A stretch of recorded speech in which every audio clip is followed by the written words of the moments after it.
pertumbuhan marketing sales yang melesat ratusan persen.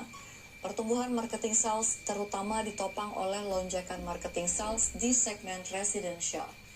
Di sisi lain, segmen komersial juga masih mencatatkan pertumbuhan marketing sales yang ciamik.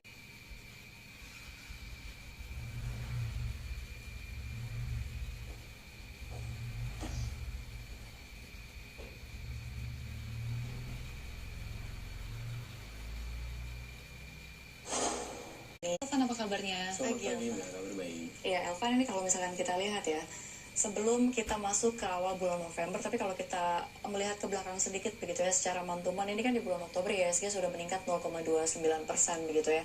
Dan kalau lihat seperti apa arah IHSG di awal November, dan lagi-lagi kalau kita mengingat di bulan Oktober ini sempat menguat di akhir-akhir begitu, di bulan-bulan akhir. Seperti apa untuk November ini? Ya, kalau saya melihat pergerakan indeks kita memang di perdagangan di awal pekan ini, saya melihat agak sedikit memiliki potensi bergerak terbatas gitu ya, seiring dengan beberapa pelaku pasar ini tengah mencermati daripada banyak sentimen-sentimen atau rilis data-data ekonomi yang akan keluar di pekan ini gitu ya. Dari awal pekan hari ini sampai nanti di akhir pekan itu banyak sekali data-data ekonomi khususnya dari dalam negeri yang akan dirilis, dan hal tersebut pasti tentu akan dinanti oleh pelaku pasar dan akan menjadi sentimen penggerak ya, terutama nanti di hari Rabu soal pertumbuhan ekonomi PDB kuartal 3. Dan kalau saya melihat untuk dengan kondisi di bulan lalu yang kalau kita melihat sempat mengalami all time high lagi gitu ya, mencatatkan all time high secara intraday, kemudian juga dari sisi foreign flow-nya juga cukup baik di bulan lalu khususnya di akhir-akhir. Dan saya melihat memang sudah mulai ada switching gitu ya dari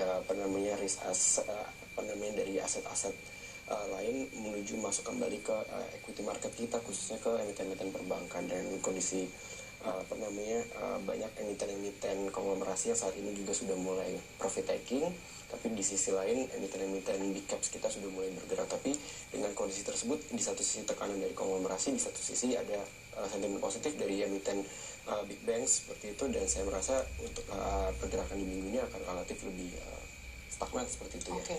Di tengah cukup banyak data-data penting yang akan diumumkan juga pekan ini, ditambah lagi dengan tampak mulai rebound nih saham-saham perbankan big caps, apakah ini juga akan menjadi modal kuat bagi IHSG untuk melanjutkan penguatannya dari bulan-bulan sebelumnya, atau justru akan mengulangi pola musiman di 2017-2021 di mana November ini lagi-lagi secara overall akan terkoreksi?